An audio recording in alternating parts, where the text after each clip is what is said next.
girl, Bebe Clement, the author of How to Go from Employee to Entrepreneur, and the host of your weekly business show, Bebe Means Business, the show where we discuss everything you ever wanted to know about business, but you were afraid to ask. How do I start my business? How do I raise the finance? How do I grow my business? Where am I going to find my customers? Join me every Tuesday at 1:30 p.m. on Star Radio UK to get all the information and tips that you need to become a successful entrepreneur and become financially free. Remember, don't let life dictate to you.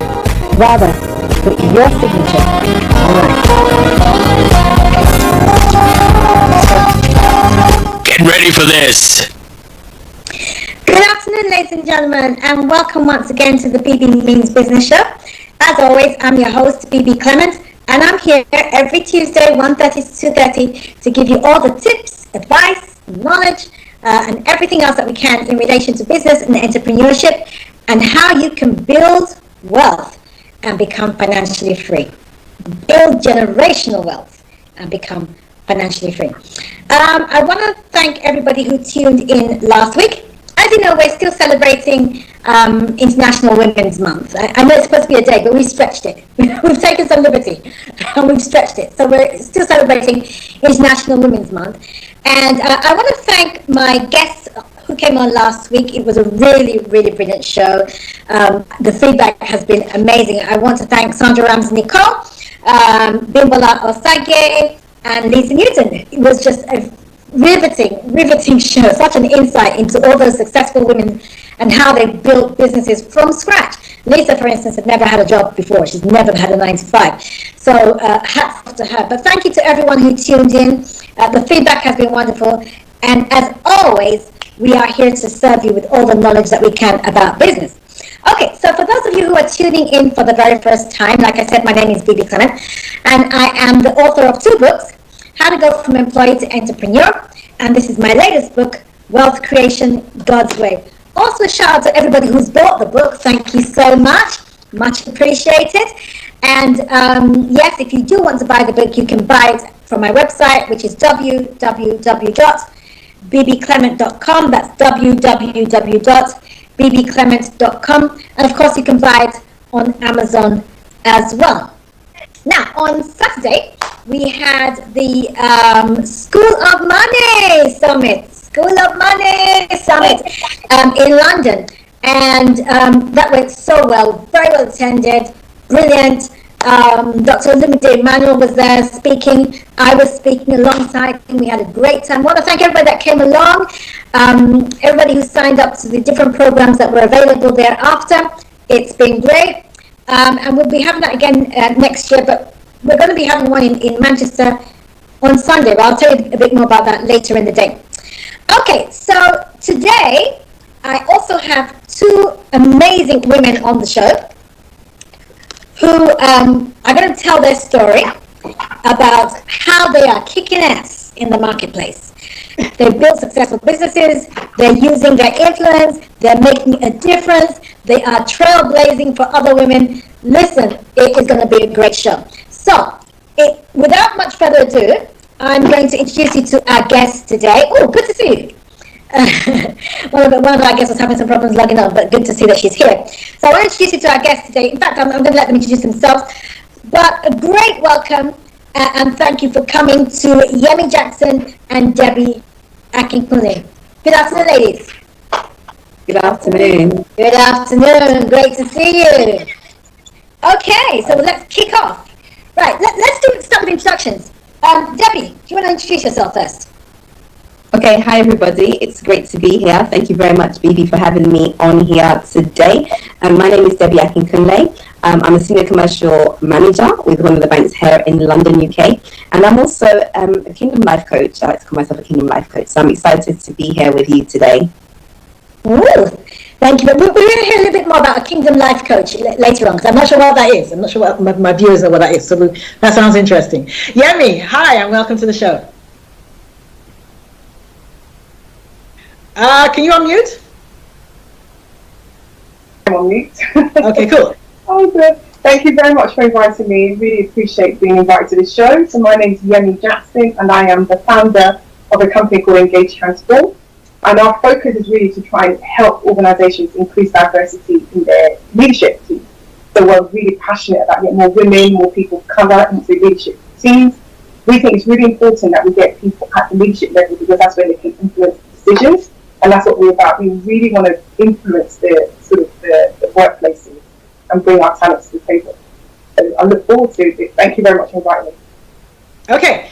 All right, so we're going to hear a bit more about that because that's quite a unique area. You don't often hear about people being inside that kind of space. So it's good to see you and to hear what you do. Right, I'm going to start with this because this was quite an interesting story, interesting segment last week. I said that everybody has a money story. Some things that have happened usually in our childhood that have formed the way we relate with money. How we think about money, whether we actually have any money, what we do with it when we get it, that kind of thing. So I shared my story about how I had grown up in a comfortable middle-class family initially. My mother had been an entrepreneur, my father was an accountant, but he was helping her in the business, and then she died very suddenly, very unexpectedly, when I was very young. Because my father didn't have the same kind of entrepreneurial flair as she did, we went from a middle-class family to being very poor very quickly. And the effect that had on me was to always manage, because I was the eldest of 12 kids, always manage, try and find, okay, how are we going to eat today, what we're going to wear tomorrow, how are we going to pay the rent this month, and all those kind of things. I was involved in every aspect of the money for the family. And so I grew up with the mentality that anything is better than nothing. And I didn't really understand at the time that what I was developing was actually a poverty mentality. I also shared that, up until a few years ago, I wouldn't even go near a shop that didn't have a massive sale sign on the front, because that was all part of my poverty mentality. Do you guys have a money story, and what is it? Yemi, you want to go first? Because you're an accountant, so you want to go first? Oh, wow. Oh, you didn't prepare me for this. Okay, I'm getting a bit, thank you for sharing your story, actually, Bebe. It's the first time I've heard it. And no, it's interesting. When my mother had me very, very late, I was not planned, which I don't know why Nigerian parents feel that they have to share that with you. They shouldn't really, because they didn't understand anything about emotional impact it had to do. It was very much, I wasn't planned. Mom had me when she was 48. And unfortunately, she started off, her mum was very, very wealthy, and she also did really, really well. But by the time she had me, they had nothing.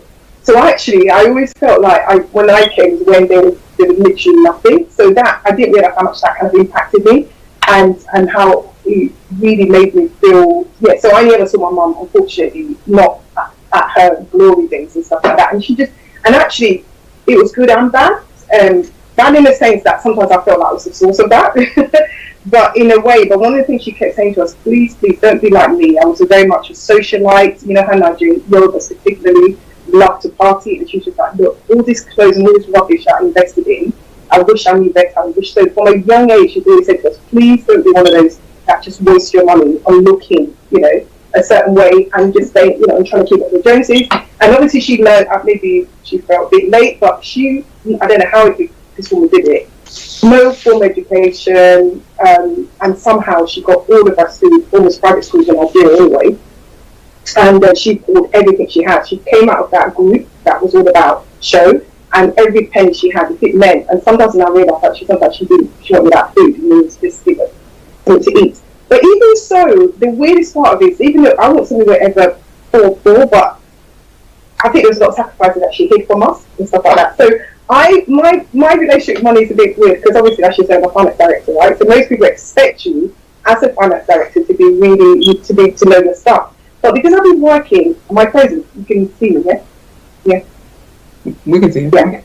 I started working very, very early. So I've always had money, but it also meant that I then didn't put any boundaries in place, because the money was always coming in. From a very young age, I had to be earning for myself. And so therefore, I was never too overly worried about money, but actually built a really bad habit, because then there was always something coming at the end of the week or something at the end of the month. I never planned ahead, because I always earned. So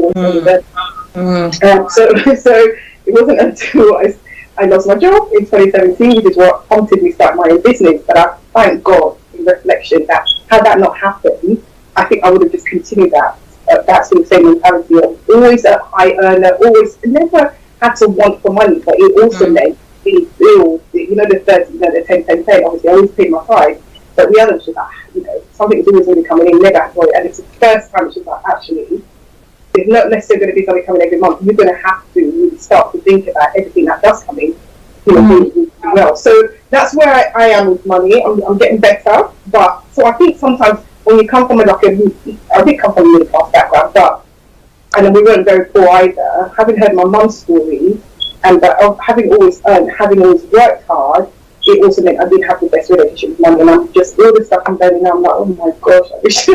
When I hear you talk, and I'm trying to instill it to my children now, I wish I knew. And I keep saying to them, it's not how much you earn, it's what you do with it. It's not how much you earn, it's what you do with it. So yeah, mum's never, apart from the fact that, look, don't waste your money on, which I'm still quite conscious, don't waste your money on imagery. I've never been one for, look, in terms of spending money to, all these designer stuff.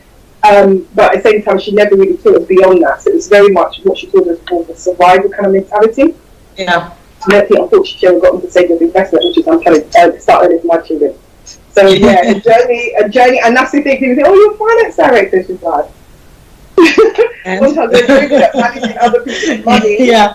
I remember I used to walk into an organisation to be an FD, and if they ever told me they didn't have a budget, I'd either walk out or just, I'd be like, how can you manage your business without, I'd go, you'd hear me, and then I'm just like, when it comes to my own personal thing. So, Isn't that sometimes the way, though? The very people that, especially in the professional, the very people that spout all this, behind the scenes, they haven't really got it together. But thanks for sharing that. A couple of things that you said that I think were quite interesting. The imagery of wealth. I like that. The imagery of wealth, and that it's endemic in our group, in our culture. Looking good looking wealthy as opposed to actually being wealthy. So this is something I often share, is that we in our community we tend to lay emphasis on the things that don't really matter. The kind of car you drive, whether you're wearing designer wear, lace material. I say this in my seminars. Lace is not an appreciable asset, so I don't know why you're spending so much money on it. That kind of thing.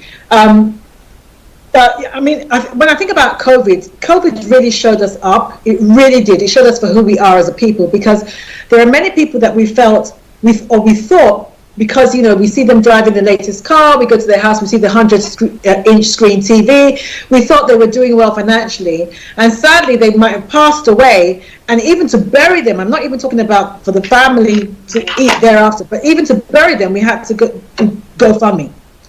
So it's always a mystery to me how you can live that way. So don't go for the image, guys. Actually do what needs to be done to really be wealthy, to create wealth and build it.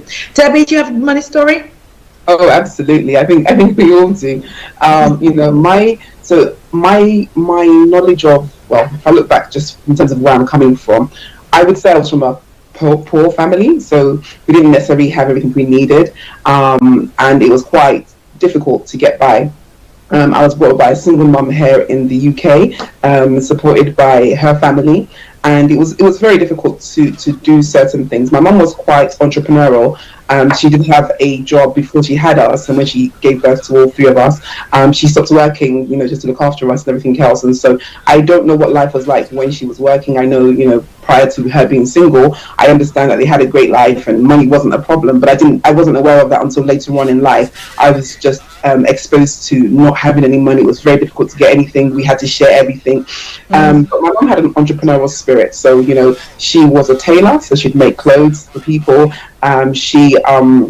She would travel to buy things to come and sell. She was very entrepreneurial, but I think the business acumen wasn't there, and so she was cheated quite a lot in terms of people just getting things from her, not paying, and she found it difficult to try and being a woman of the cloth, as they say, or as a woman of faith. She found it very difficult to chase the people and get her money, and that just drove us more into poverty.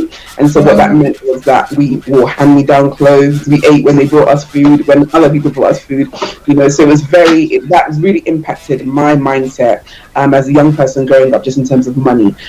But I think for me, I guess there were two things. One thing was I vowed that I would never live life like my mother did, because I just didn't want that kind of a lifestyle, even though the money mindset did hold me back, because that's what I was used to. So whenever I got any money, I would hoard it, because simply I need to save it, because I don't want to be like my mother.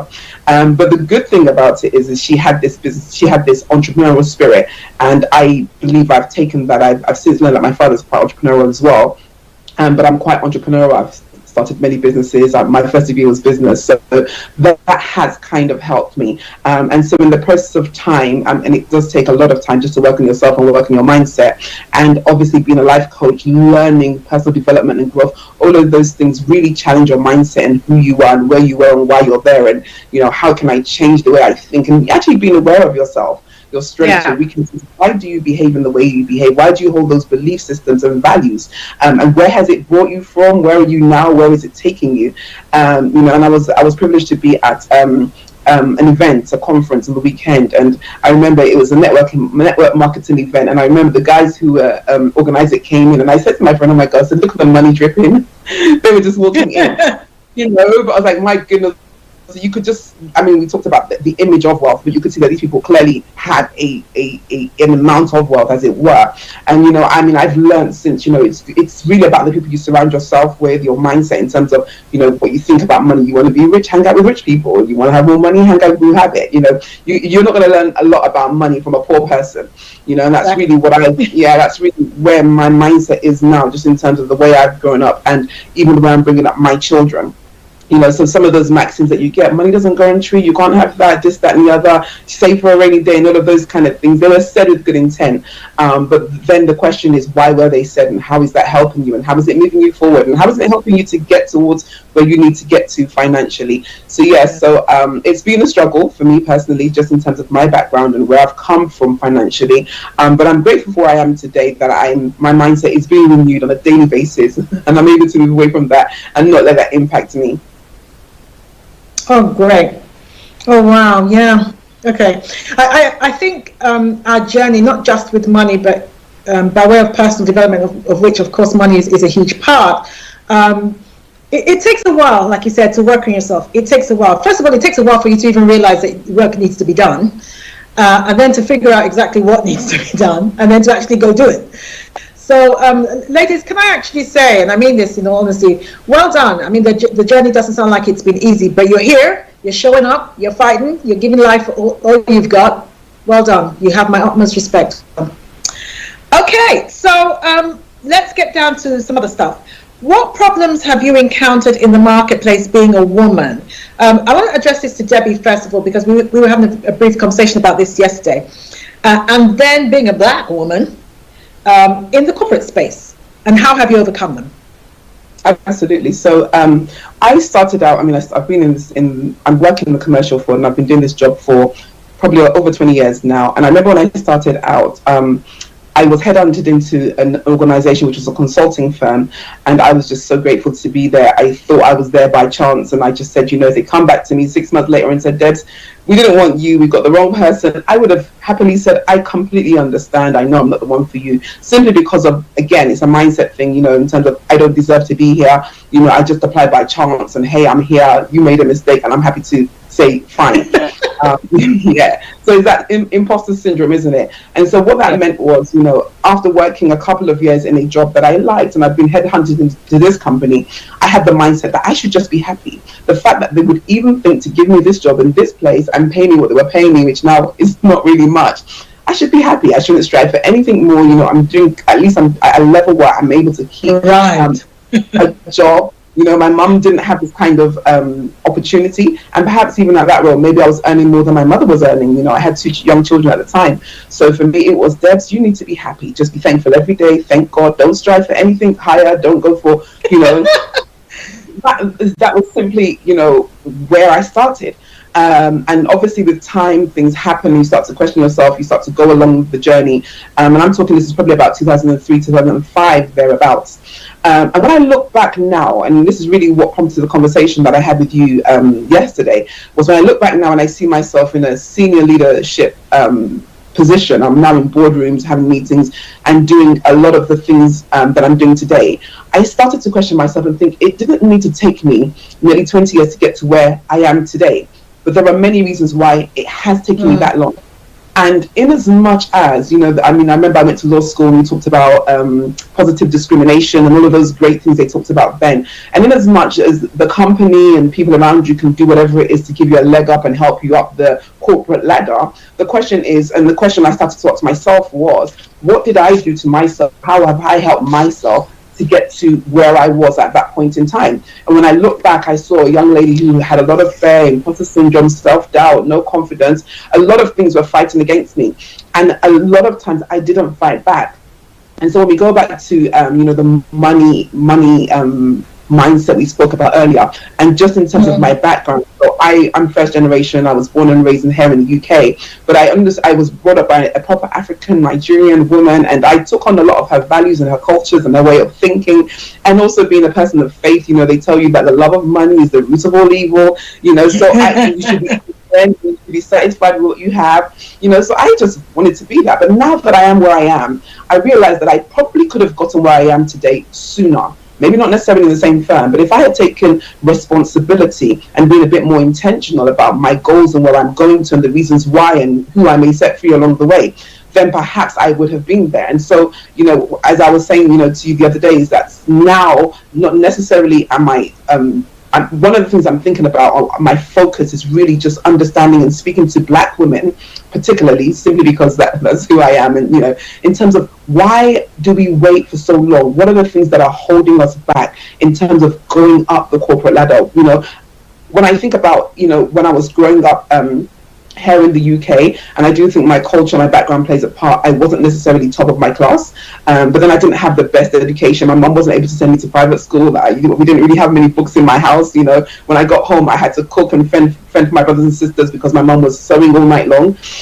You know, and so all of those things would have impacted my education and then impacted my results. And so when I came out of school, GCSEs, I had a couple of B's, but mainly I didn't have any A's. I had lots of C's and, you know, maybe 1 or 2 D's. I should be content. I should be happy with that. You know, and even going through my degree, I funded myself through degree because I really believed that there was more to this.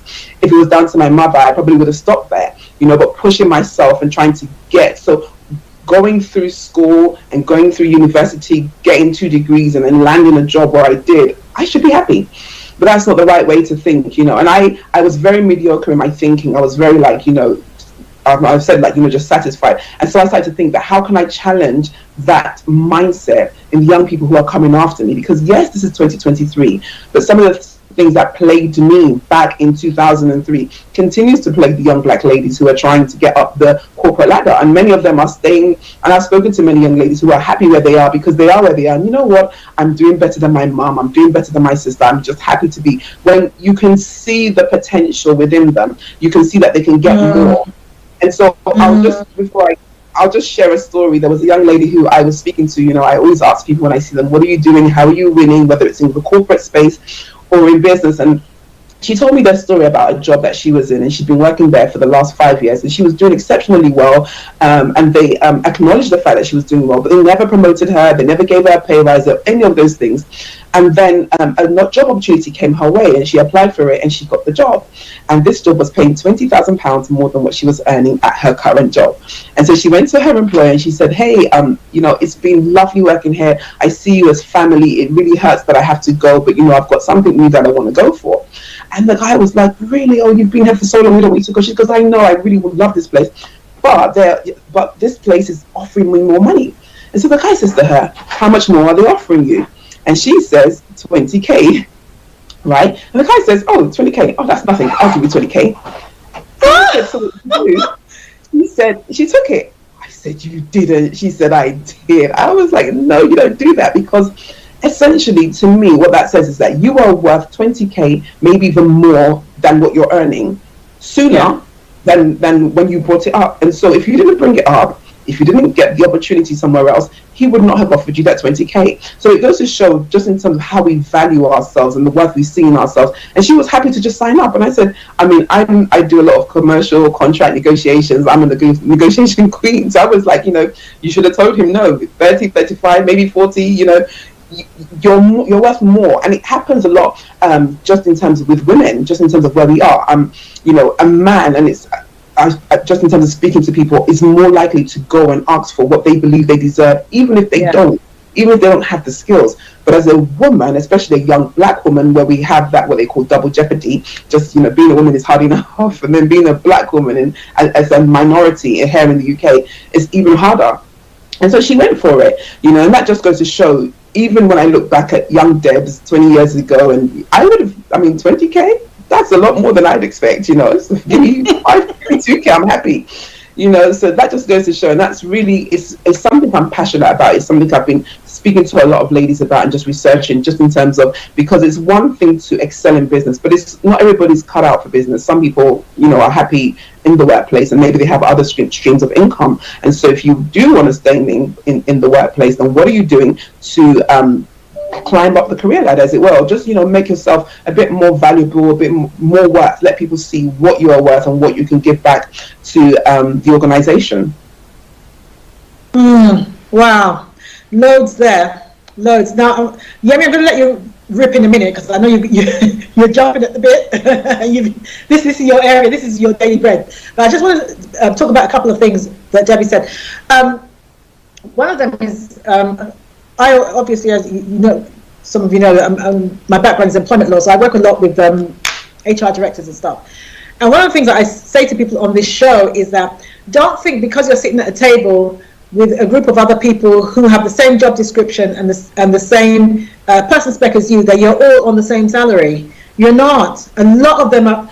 Some of the difference in salary is unbelievable, but you don't know, one, until you start asking questions, or until you start showing up in the workplace and letting them know that you are worth whatever the top earner on that table is earning. You have to do that. Well, one of the things that I find that we do, and I think we shoot ourselves in the foot by this, for whatever reason we do it, is we, just like you said, we tend to, okay, I just want to come to work, I don't want no stress, I'm going to just enough for them not to fire me, and that's it. I don't want to get involved in office politics. Listen, wherever there are 2 or 3 people, it's not only the Holy Ghost that is there, politics is there. So you have to get used to that. You have to get used to that. Another thing I say to especially black people, and this goes for both men and women, is that most decisions regarding your promotion, your salary and things like that are not made in front of the promotion board. They're made down the pub. So this is another thing we do. We exempt ourselves from the whole social side of the workplace. And again, we do ourselves a disservice when we do that. And then you hear all kinds of things, oh, but they drink, I don't like drinking. You don't have to drink. You don't have to drink what they're drinking. Order a Coke. If that's what you want to do, order a Coke. But a lot of these things is about visibility. It's about presence. If you are not hanging around when their hair is, they've let their hair down and things like that, during those times, they build up trust. This person is one of us. They sit with us. They talk with us. We know a little bit about them. That's where you get to talk about your family life, your thoughts and everything like that. They get to know you as a human being as opposed to Yemi the accountant. So if you absent yourself from all those kind of things, and whenever you're asked to do anything, you do the barest minimum, then why would they promote you? Why would they promote you? So I think we really have to show up a bit more.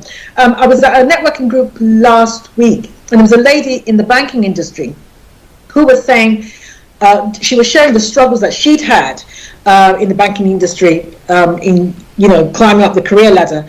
And she said what she decided to do in the end was create like a talk shop, because she discovered when she got into senior management, she started talking to her colleagues, that genuinely some of them had no idea what we were struggling with.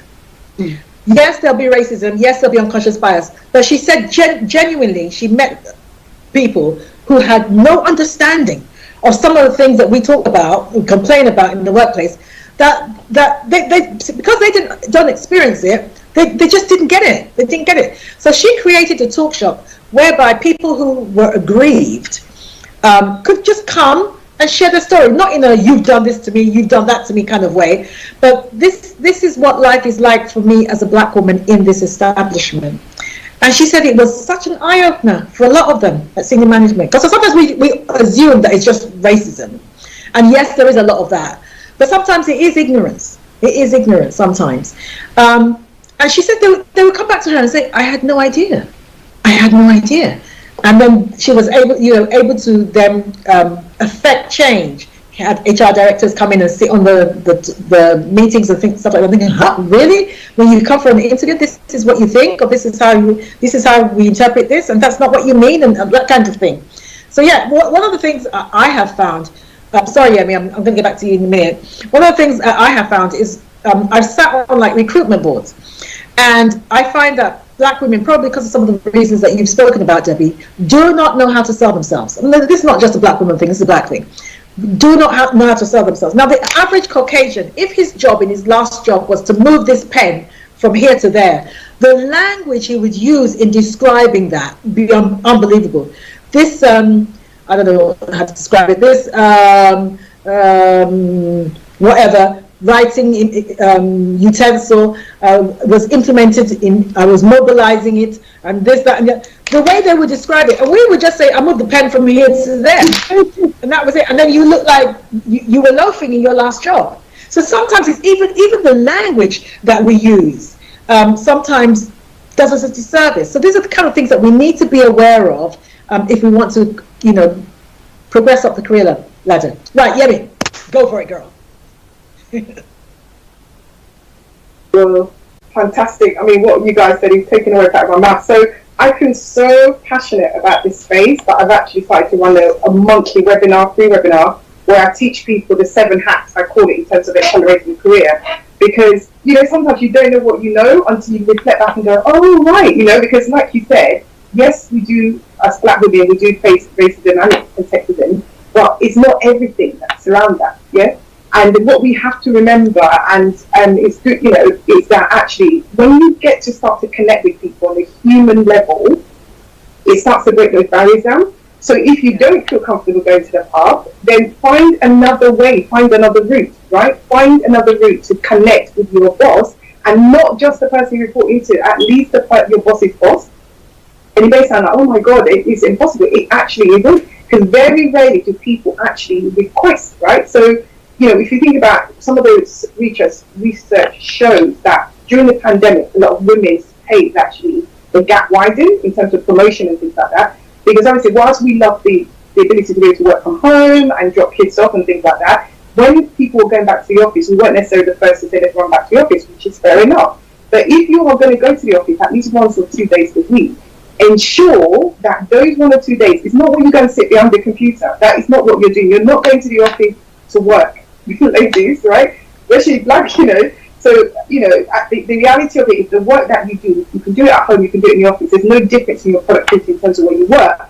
You are going to the office to make sure you're visible, to make sure you book in some 10-minute coffee chat with your boss that's not really rigid. Because I think sometimes, because of the fact that we have experienced some unpleasantness, we become quite rigid sometimes, and we always got our guard up. But actually, sometimes we need to let that guard down so that people can relate to us, right? So, obviously, if you're working from home, you can't book a 10-minute, just a random chat in somebody's diary on Zoom. It looks ridiculous. But use the opportunities when you are in the office. Use that as the opportunity to connect.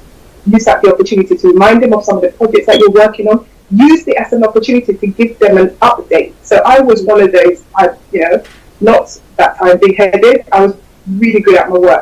I knew my stuff inside out. And because I knew it so well and I was so good at it, I didn't feel that I had to be justified. You know how we are sometimes, we get the attitude. I knew I did, I knew I was good, right? But actually sometimes, I'm now reflecting some of the people that I reported into, and even sometimes 2 levels above, felt a little bit intimidated. What I should have done is just taken them along, right? Give them updates where I am. So if they give me a project, I'm like, grab the project, ta-da, look how fantastic it is, right? Actually, what I need to do is taking the project, yes, I know what I'm doing, but actually give them regular updates. Because if you, unfortunately, lack of communication, some of the things that hold us back, because we just feel that they should know what I'm doing, but actually do they? And and that's when we build a relationship. And when I started to learn this, oh my goodness, that's when my career actually really accelerated little coffee time, just to give it an update, even though your boss is not necessarily asking for it. So I'd really say to black people and people, and women, manage up. Yeah. Ultimately, whoever it is you're reporting into, have as much as we would love them to wake up in the morning and think about us, go to bed thinking about us, they do not actually care that much about us as individuals. Not because they're horrible people, but because they've got enough on their own plate. So what you have to do is make your, as Debbie said, rightly said, not everybody's going to have that entrepreneur flirt, right? Or be able to set up a business and make it successful. So what you need to do is see your business as you see your work as almost a mini business. See yourself as an investment, and making sure that everybody, minimum your boss and your boss's boss, knows what you're working on, what they're progressing, what stuff you've done well. And don't wait. If your organisation is one of those places that only do annual appraisal, please do not wait that year, that one time to tell them all of the things that you've been doing for 12 months. By that time, it's too late. Yeah. It's too late. So true. It's just a formal thing that they have to do for HR to tick the box. By that time, they've already decided who's getting a pay rise, who's getting a promotion, right? And that's why you have to make sure you book a one-to-one meeting in the diary of your boss and giving them an update. And not many people think that way. Not many. So when you see your boss, make them, find out from them what is actually their biggest challenges. What are their biggest? Not just to take it on top of what you've got, but just understanding. Very few people who actually care about what their boss's challenges are, right? So it's so refreshing to have one person in your team that goes, how what's happening? How are you getting on? What are the biggest, things like that? What can I do potentially? What can I do? Yeah. What can I do? Considering, but also, again, one thing you have to be careful, don't just take it on, because what you don't need to do is, you're going to take something on, you need to let go of something else. So this is when you do your informal one-to-one to say, what's actually going on? I don't know, let's say Deb is my boss, like, Deb, what's going on at the moment? I'm going to call her Deb, obviously. What's actually going on at the moment? And she goes, well, actually, these are some of the sort of strategic challenges we've got in the organisation. Is there anything that I could assist you with? And then she'd probably come up with something and say, oh, that's brilliant, because actually, there's something I'm currently working on that I think the junior can pick up. You see? So you have to sow that seed in their mind. So actually, I can free you up to help you if I can give some of my delegate. Oh my God, sorry, my client's calling me. I have to decline. Forgive me. And if I can delegate something I've got, do you know what I mean? And then do your homework. Think about somebody who else who could do with a leg up to do a project that you've already done, right? And I always say in every job, and this is where we get a bit uncomfortable, because like David said at the beginning, we'll do it. When you get that first job or that first break, you're so grateful, especially if you, oh my gosh, my first finance director job, I was just like, I thought I was laid up, right? I was laid up, I thought I was, I was the big news and stuff like that. But actually, if we start to get the mentality, every single position I get, my mission is to almost work myself to the extent out of that position. Not in a horrible way, not by not doing what I do, without doing it and thinking about the next level. Yeah. So I know we all talk about all these buzzwords now that we didn't have, we didn't have those in my time, but I now look back at those individuals that play those roles in my life. So everybody, if you really want to progress, honestly, you've got to have a mentor.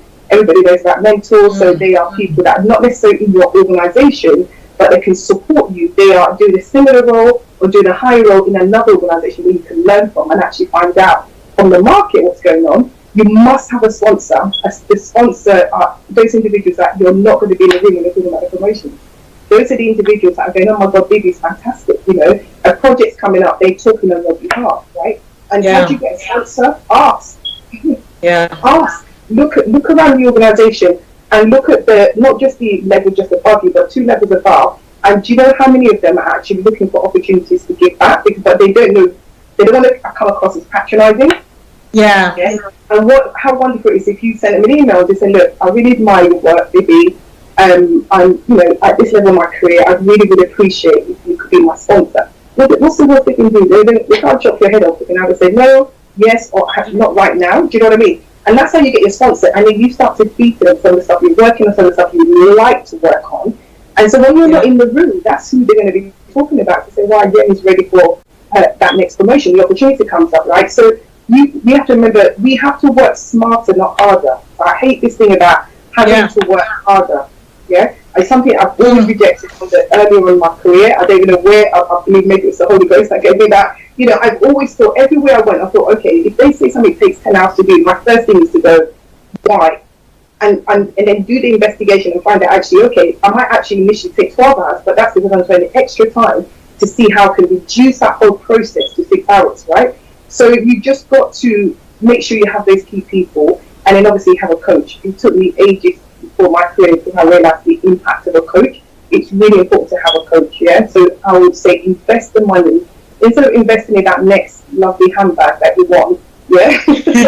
Invest in getting, honestly, use that money. Because when you say to them, when it comes to personal development, oh my God, that's too much money. And then when it comes to, do you know what I mean? When it comes to going to that next party, oh my gosh. I mean, even just to sew the dress alone, we know sometimes the prices. So take some of that money and invest the best investment. You know, learn some kind of delayed gratification. Invest in a coach. And again, like I said, literally, I think that it added so much to my earning, right? By actually investing in a coach to support me to go to that next level. Yeah. So I mean, it's so much. You know, I love this space. I absolutely this is it. I get very excited because I do think, in spite of the racism, in spite of the, I think there's a lot that a lot of us are not leveraging. And you'll find even within the white race, the ones that are doing exceptionally well, they don't tell you, but they've got coaches, they've got mentors, they've got sponsors. Yes, we might say it's easy for them, but we've got to do this minimum of that. And if anything, we have to be even more visible and, you know, continuously reminding people of the, you know, the stuff that we're doing. And we're not just working away really hard, you know, getting resentful. We do, you know, 10 times more than do in the corner. Nobody notices anything. But when was the last time that you went for just a coffee with somebody to talk about what you're actually working on? Yeah, so true, so true. I mean, one of the last paid job that I had, one of the ways in which I made myself visible was actually to make myself audible. And that was because I was an employment lawyer for a high-profile trade union. And there was an unspoken but very real belief that black people on my level, of which there are only 3, got the job as tokenism. And I was determined to disabuse them of that impression, determined. So I said, okay, how am I going to do this? Because we all used to work from home. Way before working from home became sexy, we were working from home. And so I thought, well, how am I going to do this? So I think once a month we used to have a joint meeting. We used to have to go into the office, and then we had all the big wigs come along and all that kind of stuff. So I did something that every time we had such a meeting, I must say something. I must say something. Either I'm going to ask a question, or I'm going to give an opinion about something someone has said, or I'm going to give a counter opinion against what somebody has said. But I was definitely going to make my voice heard and let them know that I had a brain in my head, and I was not here because I was a token black. I was here because I was the best person for the job. And mission accomplished. As you know, I can talk in public, so mission accomplished. They began to, you could tell, it was almost like a switch, but you could actually feel it. It was tangible. People began to say, oh, okay, so she has been that kind of thing. Just like you said, the kind of projects that began to ask me to work on. My boss, oh my God, my boss was ecstatic. He would ask me, he would say, Bebe, can you go along to this meeting for me? And these are meetings that I would never normally have been in the room. Never, but for the fact that, you know, they'd heard me speak, they knew I could handle myself, that kind of thing. He'd say, okay, I don't know, go to this strategic meeting, go to that strategic meeting, and I'd go along and represent him. And my job became a lot more interesting as a result, but it was because I was intentional about it, just like you've said. So yes, we do have to do that. We do have to do that. Ladies, we're going to take a break right now, a very short break, so don't go anywhere. But I'm really, really enjoying the show, and with lots of tips for women who might be stuck in their career. And we're going to be talking about getting stuck and how to get unstuck when we come back. Ladies and gentlemen, don't go anywhere. See you in a moment. Hi everyone, it's your girl Bebe Clement, the author of How to Go From Employee to Entrepreneur, and the host of your weekly business show, Bebe Means Business, the show where we discuss everything you ever wanted to know about business but you were afraid to ask. How do I start my business? How do I raise the finance? How do I grow my business? Where am I going to find my customers? Join me every Tuesday at 1:30 p.m. on Star Radio UK to get all the information and tips that you need to become a successful entrepreneur and become financially free. Remember, don't let life dictate to you. Rather, put your signature. The barest minimum in the workplace. To socialize if need be, get a mentor, get a sponsor. These are words that we don't even talk about. We often don't even talk about. Get a mentor, get a sponsor. What does it mean to get those? The ladies are on hand. Afterwards, they're going to share their details. You might need to get in touch with them so they can help you. So you don't spend 20 years in the same position on the same salary. You haven't got enough time. You got to move forward. Right, Debbie. Now I know you're a Kingdom life coach. Kingdom. That sounds interesting. What is that? So essentially, it's just a life coach, and my target audience is primarily Christians. So that's why it's a Kingdom life coach. But essentially, what it is so the Bible says, "Thy kingdom come here on earth as it is in heaven." And so it's really identifying with the kingdom culture, a kingdom mindset, and living that life here on earth. Whilst we're here. So it really means, what does it mean to live a kingdom life? What does it mean to be called kingdom cultured? And how can I influence the world around me? So it's for me, it's beyond being a Christian on a Sunday, read my Bible and pray. It's actually, how can I go out, influence and impact my world on a daily basis? Yeah, definitely a woman after my heart. Definitely. Now you help women in particular who have become stuck. What kind of ways do women become stuck, and how do they get unstuck? I think some of the things we've talked about a bit already touch on some of the ways that they get stuck in terms of our mindset and where we are and our background and things that hold us back. Sometimes it's things like self-doubt and not believing in yourself, not believing in your personal value. Perhaps you have lots of dreams, lots of things you want to get done, and here we are in 2023, and you had those dreams since 2003, and you had children. And then none of them have come to fruition. So you feel like, oh my goodness, and you just give in and you say, my child will be better than me. I'll just leave it to my children to do, or I'll leave it to the next person. Sometimes we compare ourselves with other people, and we see people who perhaps are at the same level, or maybe even younger than us, and they're really doing well in life. And so we feel like, life has mistreated us. And so, we're kind of stuck in that. Sometimes, and we started off talking about the money and story. A lot of people that I come across talk about their finances. I just don't have the money to do it right now. I just can't afford it right now. And so they let that hold them back. Or perhaps they say they don't have enough time. Time is always working against them. I'm just too busy doing X, Y, and Z, and I just don't have that time. And as a Kingdom life coach, and there are three things I do. Essentially, it's helping you to awaken the potential that lies dormant perhaps within you.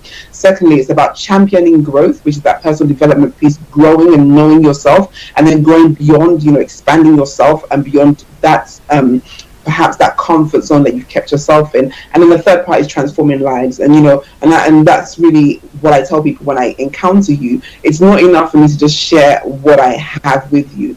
I am successful if I go away knowing that you have taken action that then impacts your life. And that's really what I help people to do. And so really, we touched on it earlier on, it's more about being intentional about why you're here, what you're doing, where you want to get to. I was speaking to a lady the other day, just talking about career progress, and she wants career progress. And so the question is, what does that mean to you? Does it mean more money? Does it mean you get promoted at work? Does it mean you have line management responsibilities? And she couldn't clearly articulate exactly what that meant. For her, she just knew that I wanted to move forward. But what does moving forward mean to you? And so really it's about, I think it always starts with the mindset first. And then it goes on to, just in terms of clarity, exactly what you want to get. When you know where you're going, then you can start to think about how to get there. But if you have no idea where you're going, then anywhere is fine, right? And so really, it's really about helping them to outline that. I tend to have what I call power hours, which is just simply a strategy session. And I just simply say, right, just pour out everything. What do you want to do? Even if it's something that you've wanted to do and you've just thought, I just don't have the means or the capabilities to do it. And we just talk through everything, all the dreams and the ideas. Then we may explore, what are some of the things that are holding you back and haven't caused you to move forward. And then we look for, how can we now begin to take steps to help you to move forward towards your goals. And so that's some of the things that we do just to get unstuck. Essentially, I think it's really about clarity, mindset first, then being clear about what you want to do, having a goal in place, having a destination, and then actually taking action. And not being dismayed by the fact that I took one step and I'm not there yet. Sometimes it's going to take a lot more steps than one, right? But it's keep on putting one foot in front of the other and believing and trusting. And I love what Yemi said there. There are three key people you need around you. And those three key people are not just in the workplace. just in terms of a mentor, somebody who's been there already, who knows the route and can help you get there, right? You need a sponsor, somebody who will continually praise you and say, you know, I had a sponsor at my workplace, and she's one of the reasons why I got into the boardroom. And I actually didn't go to her and ask her to be my sponsor. It's just she was close to me enough to know what I did, and I always shared what I did. You know, she talked about sharing, you know, appraising yourself in front of her. And so when she'd go into it, she goes, well, I don't know why I'm here. Deb should be here. You know, it was just that thing. And it's the same thing in business or whatever it is you're doing. If you have a skill, if people don't know, and I know we touched on visibility before, if people don't know what you're about, they can't sell your services, right? So it's about you letting people know, I'm here, I do this, these are my skills. Even if you're working on a project, you know, I'm working on this project. And sometimes I find that's half the problem sometimes, is we don't want to share what we're working on. And so if you don't share what you're working on, if you don't get in the right circles, then no one's going to be able to help you. You know, it's often said that no man is an island. We need people, we need each other to get by and to get through. So you certainly need the mentors, you need the sponsors, and you need the coach. For me, when I remember, not the first coach I had, but the second coach I had really did a trick on my mind. And I got the coach because simply I wanted to be better in business. And I said, I need a business coach, right? And I went out and I got myself a business coach. And coming up to 3 months, I was not very happy because I thought, you know, I employ this geezer, right, to help me to get better my business. But here he is telling me, read this book and read that book and reflect on this and tell me, you know, it's like, I love reading that, but I didn't call you to read. And I remember one day I was driving and suddenly everything just clicked. All the reading and all the homework I'd done and everything, you know, I was ready to tell this coach, I don't want you anymore. And suddenly I realized it was doing a work on me and my mindset and how I think. And so the very next meeting I had, he said, right, Debbie, I think you're ready for the business mentoring or the business coaching. And then we started to share the tips and tricks, you know. So it's really, really important that we have the right people, you know, speaking into our lives. We're in the right rooms. You know, I spoke earlier on just about, and you also spoke about being in networking. So where do we find ourselves, right? If you're in the midst of people who are exactly where you are, they're not going to take you anywhere else. You're going to remain where you are. So you need to be in the midst of people who are 1 step, 2 steps, 3 steps ahead of you and learn from them. How do they get there? How can they help you? How can you help them? Just like Kemi shared earlier on. So it's not just about what I can take from you, but what can I give? Because by giving, you will also receive. So those are some of the things that I teach and I help people, you know, to do just in terms of getting unstuck and moving forward. So I hope that helps a bit. It does. I feel like I've just had a free session. Brilliant. I think I do lots of speaking as well, and I find that the hardest thing is people to take action. They're happy to come along, get the knowledge, they get really excited and everything like that, but so few take action. I actually find it quite disheartening, to be honest. But if you can, you know, like I said the other day, I posted something on Instagram the other day that it only took one Nelson Mandela, it only took one Oprah Winfrey, you know, only took one Muhammad Ali. So if I can get to ignite just one heart, it'll be enough. So hopefully, whenever we open our mouth or we extend our influence, we will touch that one heart, and they will be enough. That's my prayer. That's my prayer. Okay, now I'm a strong believer that success leaves clues. And over the last few years, I have been interviewing very successful people. I specifically picked millionaires, but then I've also extended that to people who are not necessarily millionaires, but they're doing well. They have a measure of influence and they're using it well. But I find that there are common characteristics, some major common characteristics amongst them all. So I'm going to see if you guys have them as well. So Yemi, talk us through a typical day. What does a typical day look like to you? Oh my God. So a typical day for me now is very different to what it used to be, but believe it or not, I don't know whether it's the menopausal stage or whatever, but I am up now. I didn't want to even believe this thing existed, you know. I think my friends were like, well, you're 50 this year. I think that might be a problem. I think that might be the problem. Sorry. So I'm one of those, I'm one of those women in denial of everything, right? So on average now, actually, I'm up roughly probably about 5:30 in the morning, and the first thing I do is pray, because I've just realised actually the days when I don't, it's just such a disaster that I'm just like I just need to find some time to really probably do more talking than I do when I've got to talk, but you know, it's just for me to just really just pray. And then I also do listen to a prayer platform my pastor leads, and it's just so positive. And I was like, what is this? And I know it's 71, and it just always seems to be full of fire. And that's it. And my belly's then kind of full of fire. Whilst I'm listening to the morning glow, I tend to go walking, because I find if I do, after my own prayer, if I do sit in my bed and I listen, the next thing is snores. Like, oh, amen. Amen at the end. So now I actually go walking, and I'll probably step out of the house for about 6 o'clock. So from 6 to 7-ish, 7:30, I'm walking and listening and praying along, really. And then, back home from 7:30, and then my day starts from then. And it's sometimes even before that, I'm getting emails are coming through, I'm getting calls are coming through, and my day starts. That's how my days kind of really start. I want to be more organised than and I am, so I really do. I still do my things to do, but it's not like on a daily basis that I need to revisit it. I'm still trying to get into journaling. I'm struggling with that. I know a lot of people swear by this journaling, and I'm trying my best. I think mine is probably on average weekly. I know most people do it on a daily basis. So for me, it's just really about sort of that kind of prayer, that exercise in terms of walking, and that visioning. What do I want to achieve, sort of, kind of that week, really. But at the moment, I think my daily routine is not where I want it to be. I still want to be a bit more disciplined, as I would. So I keep reminding myself that even though I'm working for myself, I need to remind myself how hard I used to work for other people, because I don't know about you guys, when it's your own business, it's still very much, when I worked for others, I worked ridiculous. I was just, I don't know, on some kind of another level, And I think maybe because you're just constantly being judged by someone else, and we have to remember all that energy to put also into our own business. So I'm nowhere near as, I would say, as effective as I used to be.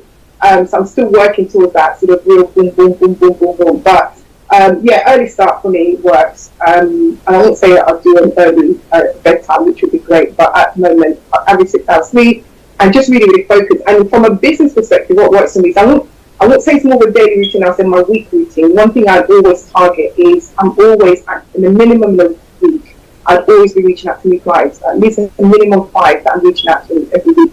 So what most businesses tend to do, which I've been guilty of, is they wait till the pipeline dries up before they start the business development. What I'm doing on a weekly basis is always reaching out to people that I'm giving them an opportunity to talk about my business to.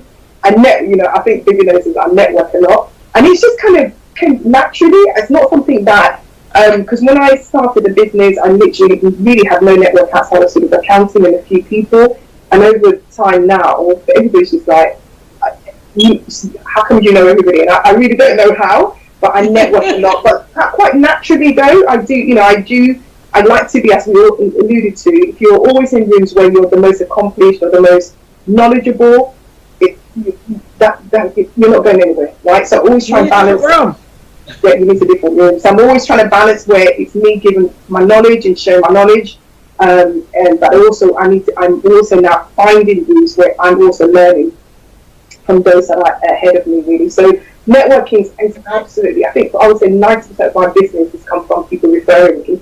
And what's really nice, I just thank God, is now when an organisation with 2 people that don't know each other and go, use Yemi, it's just like, I just really thank God for that company.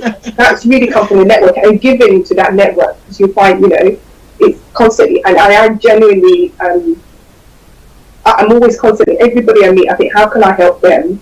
And it always pays off. It always pays, I know that it may not necessarily pay back immediately when I've supported that individual, but guarantee that it's 6 months' time, 12 months' time, being referred to somebody else, referred to somebody else. So that's what I would say, because, give back, balance it, so I'm always trying to balance it as well. So if I don't accept more than 1 or 2 invites to different places per week now, whereas before I'd be, jumping from one place, I'd try to balance that with also investment in myself, in my business, in stuff that actually generates income. And again, on a weekly basis now, like I said, some of my disciplines are not as good as it was when I was in the corporate world, but it's what I call a term called return on time invested. So everything that I do, I'm always like, okay, you have to give back and stuff like that, but everything you do, what is the return? Not just so much on the cash invested, because we forget, we always focus on the cash you're investing in something, right? So, okay, I'm going to the conference, I pay for 50, so I expect a lot back, but actually it's also about your time, right? Because then some stuff that you're not paying to go to, but actually what have you sat down and said, what's my value and how much have I invested? So think always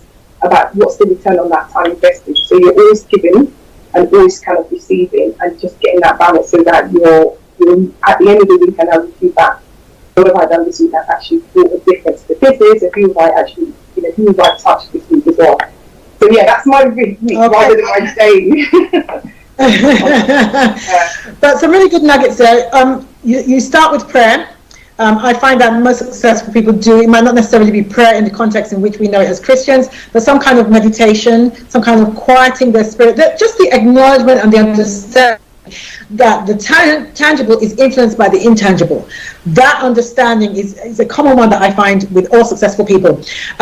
Two, the concept of service. The concept of service. As John Maxwell says, if you give people what they want, they will give you what you want. So if you take whatever it is that God has given you and you serve your fellow man with it, inevitably you will get what you want. So again, just like you said, sometimes we flip that and we go after the money. I think that's a mistake. I really think that's a mistake. I think the money is a byproduct of you offering your service. It's just a byproduct. So so that's another one. I like the tip that you've just given. I'm going to discuss that with my husband. I think we might consider incorporating that actually, was the reaching out to 5 new customers a week. I think that's a really good tip. A really good tip, and it's definitely something I'm going to go muse over and start looking how I can incorporate that. That's a really good tip. Okay, we're going to have to finish this in a minute. So you got 30 seconds. Debbie, what do you do to relax? Read. You read? I do read. I do go for walks as well. Tissues. You read. Say that again. I missed what you said. I said you're good at two shoes. You read. I was expecting you to say something really out there. No, I read. I go for a walk. You know the pastor's watching. Go on, sorry.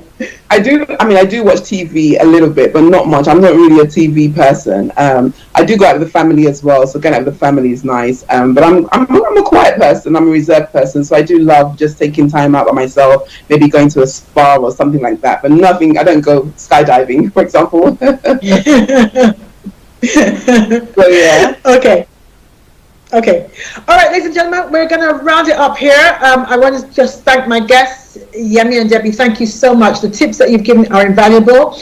Where can we find you? Real quick, Yemi, where can we find you online? Oh my gosh. LinkedIn's my best handle. All the other social media are not that on there. So LinkedIn, Yemi Jackson. I'm the only Yemi Jackson on LinkedIn. And then get me a message. And I'd love to engage with you guys and support you. Okay, Debbie?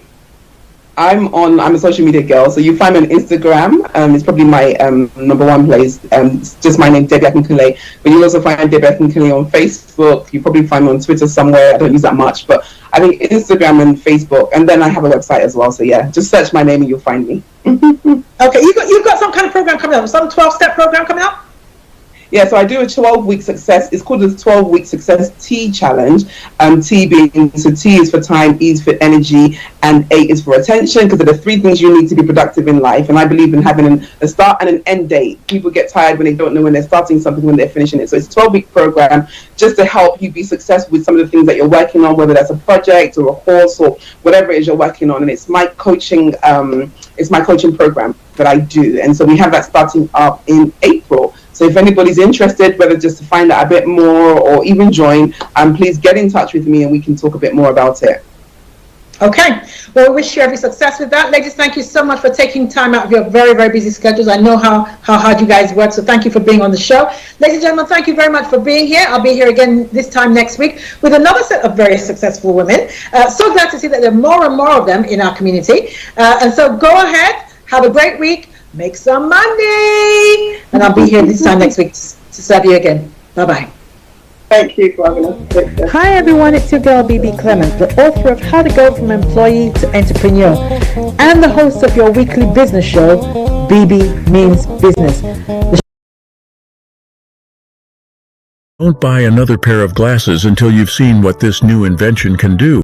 These self-adjustable glasses are taking the world by storm. They let you